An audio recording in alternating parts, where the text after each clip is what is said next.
ऋग्वेद मंडल number 9 सूक्त 86 मंत्र 26 और 27 में, ऋग्वेद मंडल नंबर 9 सूक्त 82 मंत्र 1, 2, 3 में, ऋग्वेद मंडल नंबर 9 सूक्त 54 के मंत्र 3 में,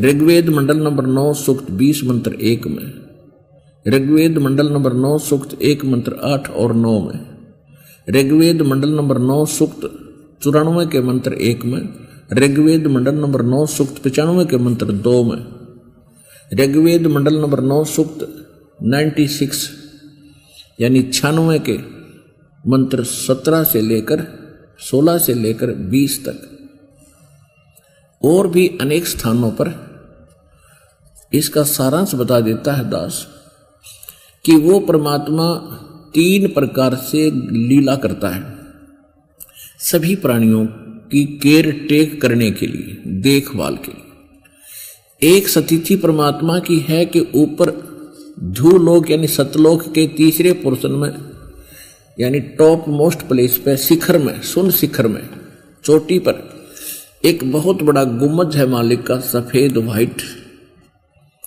और उसमें सिंहासन बना है, तख्त बना है भगवान का, और उस पे परमात्मा विराजमान है। जैसे राजा बैठते हैं अपने सिंहासन के ऊपर, ऐसे मालिक विराजमान है। और परमात्मा नर आकार हैं, कबीर सदृश्य हैं, कबीर साहिब जैसा ही उनका रूप है। उनके एक रोम में यानी एक बाल में करोड़ सूर्य मिला दे, करोड़ चंद्रमा, इतना प्रकाश है।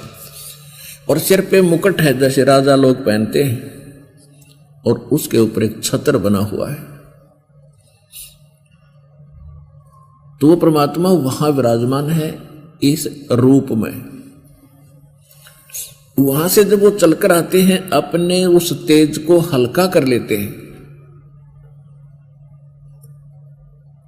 हल्का तेज पुंज का शरीर बना लेते हैं, क्योंकि एज इट इज रोशनी युक्त आ जाए, प्रकाश युक्त, तो हमारी चरम दृष्टि उन मालिक को देख नहीं सकेगी, जैसे उल्लू सूर्य नहीं देख सकता।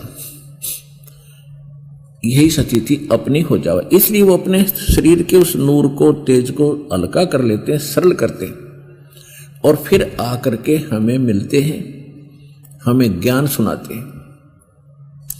ये तो वो 3 प्रकार से करते हैं। जैसे एक शिशु रूप धारण करके प्रत्येक युग में वो परमात्मा एक कमल के फूल पर विराजमान होते हैं। और कमल कहाँ होता है?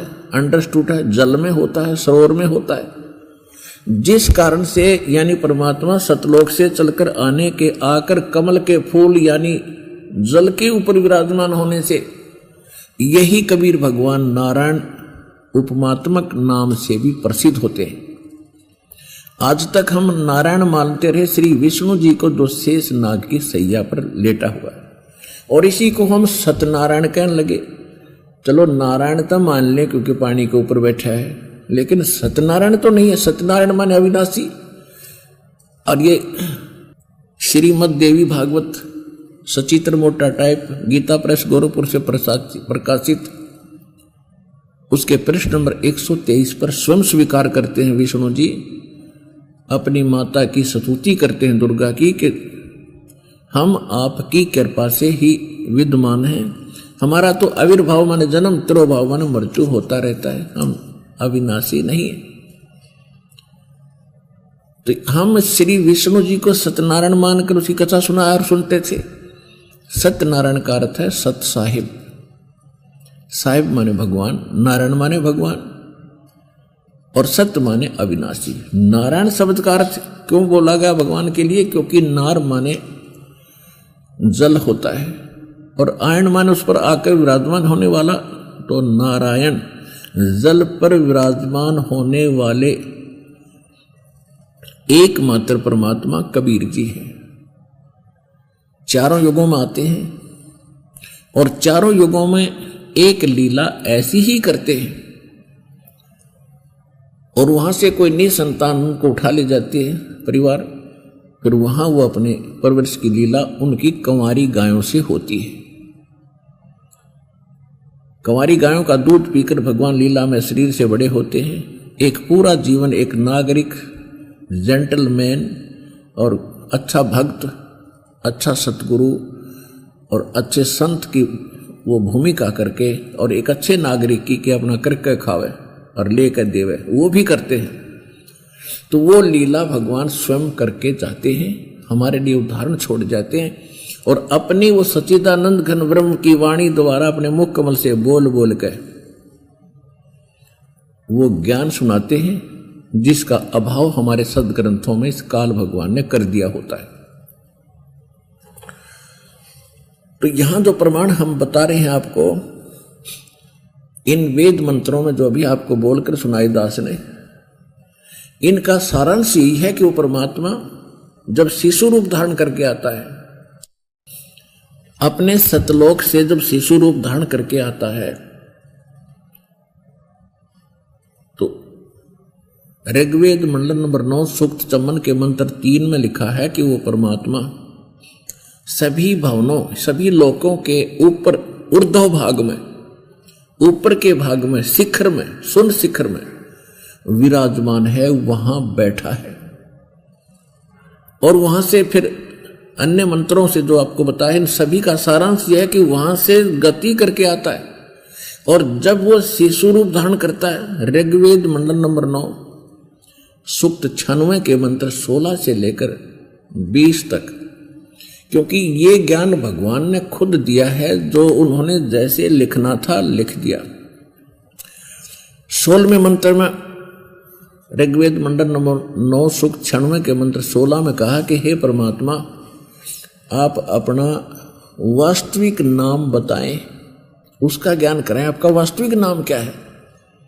तो 17वें मंत्र में ऋग्वेद मंडल नंबर 9 सूक्त 96 के मंत्र 17 में कहा है कि वो परमात्मा जब शिशु रूप धारण करके आता है और एक लीला करता हुआ बड़े होते हैं, तो फिर वो अपने मुख कमल से अपनी महिमा की वाणी, कबीर वाणी, कबीर गिर भी लिखा उसमें, गिर भी माने वाणी द्वारा, कबीर वाणी द्वारा, वो कबीर नाम है उस परमात्मा का, कबीर नाम है। वो कबीर वाणी द्वारा अपने मुख कमल से बोल बोल कर वो लोकोक्तियों के माध्यम से, कविताओं से, यानी चौपाइयों के माध्यम से, दोहाओं के माध्यम से और लोकोक्तियों के माध्यम से परमात्मा यानी पद्य भाग में वो ज्ञान सुनाते हैं। वो कबीर वाणी के द्वारा ऊंचे स्वर में कहीं भी खड़ा होकर के आवाज लगानी शुरू कर देते हैं और वो उसके अनुयायी उसको नोट कर लेते हैं। वो कबीर वाणी कहलाती है,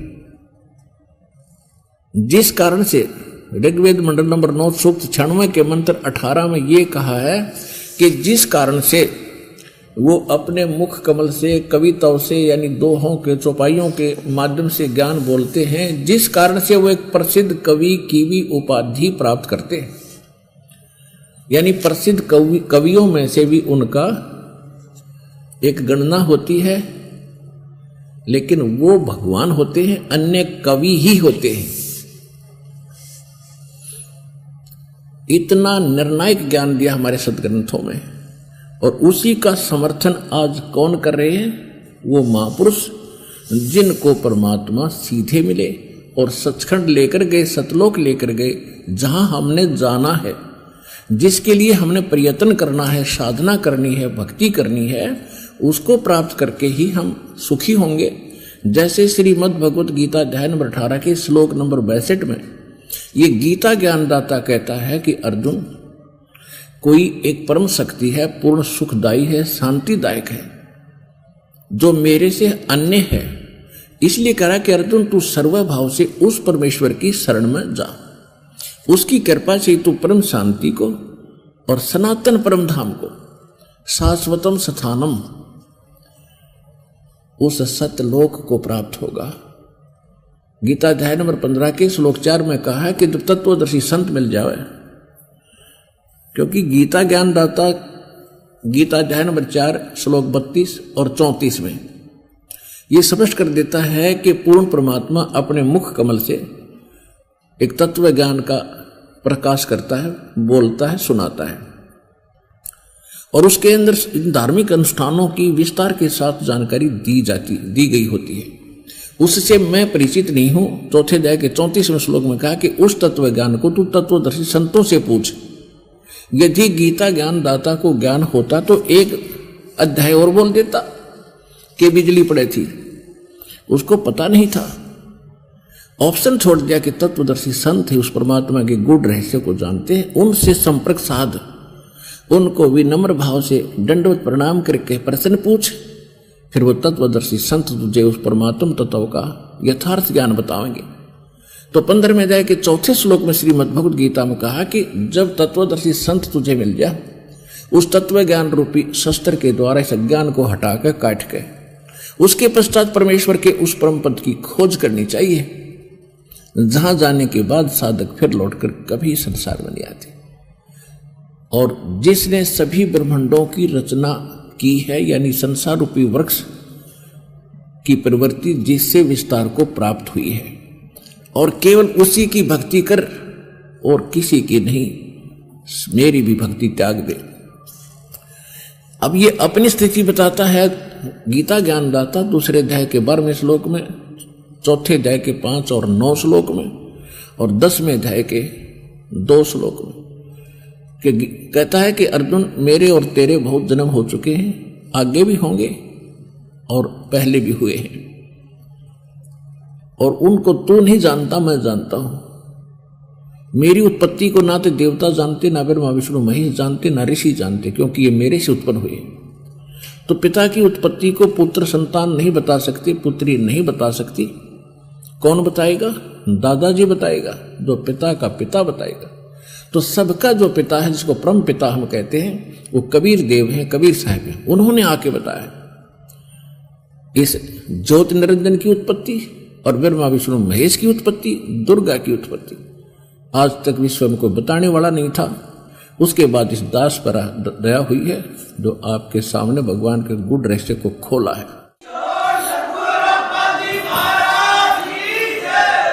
तो ये गीता ज्ञानदाता कहता है कि यदि तूने मेरी शरण में रहना है तो अर्जुन जन्म मृत्यु तेरी भी रहेगी। यानी 18वें अध्याय के 62वें श्लोक में जो कहा है और 15वें अध्याय के 4 श्लोक में जो कहा है, तो वो सतिथि इस गीता ज्ञानदाता यानी सरपुरुष ब्रह्म की भक्ति से नहीं प्राप्त हो सकती, कि जहां जाने के बाद लौटकर फिर संसार में नहीं आते।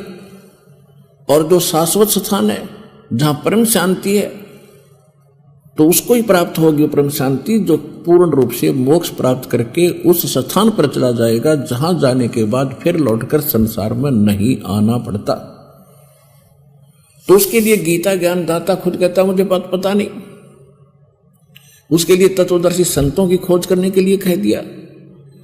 तो वो तत्वदर्शी संत कौन कौन थे? आदरणीय धर्मदास साहिब जी, आदरणीय मुल्कदास साहिब जी, आदरणीय नानक साहिब जी, आदरणीय दादू साहिब जी, आदरणीय गरीबदास साहिब जी, गांव छुड़ानी, जिला झज्जर हरियाणा वाले, आदरणीय गीसा दास साहिब जी, गांव खेखड़ा, जिला बागपत यूपी वाले, और आदरणीय स्वामी रामानंद जी काशी वाले। तो ये महापुरुष थे तत्वदर्शी संत। और उनके बाद ये दास है वो तत्वदर्शी संत, ना बीच में कोई रहा और ना पहले था और ना आगे होगा। तो कहने का भाव ये है कि अब जो प्रसंग चल रहा है कि गीता वेदों में क्या बताया है, ऋग्वेद मंडल नंबर 9 सूक्त 96 के मंत्र 8 में 18 में 17 और 18 19 20 का सीधा सा बता देता हूं। इसमें यह कहा गया है कि वो परमात्मा जब शिशु रूप धारण करके प्रकट होते हैं और बड़े होते हैं तो अपने मुख कमल से वो कबीर वाणी बोलते हैं, कबीर गिरभी। कबीर वाणी के द्वारा अपनी महिमा का ज्ञान वो स्वयं बोलते हैं, उच्चारण करके बोलते हैं, कविताओं से बोलते हैं, लोकोक्तियों के माध्यम से बोलते हैं, जिस कारण से वो प्रसिद्ध कवि भी कहलाते हैं, लेकिन वो परमात्मा होते हैं। और उनके ढेर सारे अनुयायी बन जाते हैं। उनके एक मुखिया रूप में यानी एक राजा के समान, उनका एक कमांडर के समान एज ए गुरु परमात्मा रहते हैं। उनको यथार्थ ज्ञान बताते रहते हैं, बुराइयों से बचाते रहते हैं, वो सभी उस गुरु का बड़ा आदर करते हैं जो परमात्मा स्वयं आते हैं। और उस परमात्मा के द्वारा बोली गई वो अमृतवाणी उनके अनुयायियों के लिए अमृत तुल्य होती है, उनको बहुत अच्छी लगती है। तो इस प्रकार वो परमात्मा मनुष्य की सदृश आता है, जैसे मनुष्य कपड़े दूसरे पहन लेता है, ऐसा लिखा है वेद में। कभी दिखाऊंगा रात्रि के समय, क्योंकि दिन में वो दिखते नहीं। तो वो ऐसा चलता जैसे एक सुंदर शरीर कपड़ा पहन लिया इंसान ने दूसरा, ऐसे परमात्मा अन्य चोला पहनकर अपने ओरिजिनल बॉडी के ऊपर तब यहां आते हैं और ये यथार्थ ज्ञान सुनाते हैं।